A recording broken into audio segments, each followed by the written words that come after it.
Assalamualaikum students, I'm your spoken English language course trainer. Welcome back here again in English language course. Students, आज हम controlling sentences पढ़ेंगे। Means के हम फोतकी के हवाले से जो फिक्रात इस्तेमाल करते हैं हम उनके बारे में डिस्कस करेंगे। तो चलिए स्टूडेंट्स देखते हैं। हर किसी को मरना ही है। Everyone has to take the taste of death. Everyone has to take the taste of death। जो आप सिंपली ये कह सकते हैं Everyone has to die। Students, जब भी आप किसी ऐसे सेंटेंस का लिखना चाहें ट्रांसलेशन कि जिसके आखिर पे मरना है, जैसा कि मैं कहता हूँ मुझे वहाँ जाना है, तो I have to go there, तो आपने हैज़ टू और हैव टू का इस्तेमाल करना है। अभी हम कल ही तो मिले थे।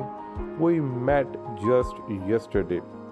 वी मेट जस्ट यस्टरडे, ये आप ऐसे बंदे को कह रहे हैं जो फोत हो गया, वो इस बीमारी से मरा। He died of this disease, और जो बीमारी का नाम है वो आपने दरमियान में लिख देना है। उनकी मौत हमारे लिए नुकसान है। His demise is a big loss for us. ये किसका जनाजा है? Whose funeral is that. Whose funeral is that. कौन फोत हुआ? Who has died. Who has died।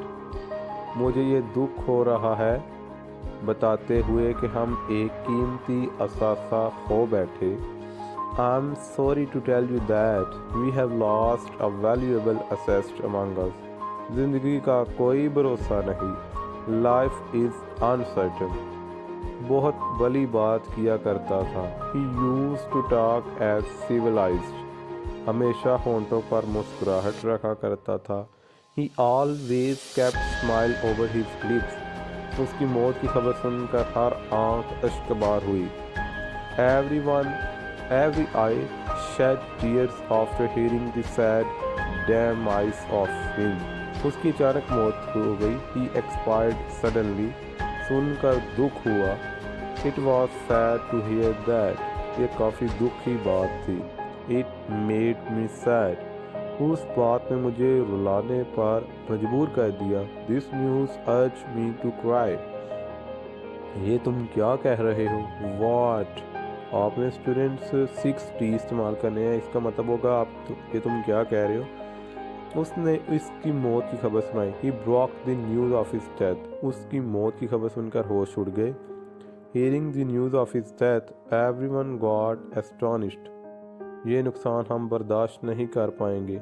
We would not be able to bear this loss। उसकी कमी कभी नहीं पूरी हो सकती। Nothing can replace him। Nothing can replace him। Students, उम्मीद करता हूँ ये एक्साइटेड लेक्चर आपको काफ़ी ज़्यादा पसंद आया होगा।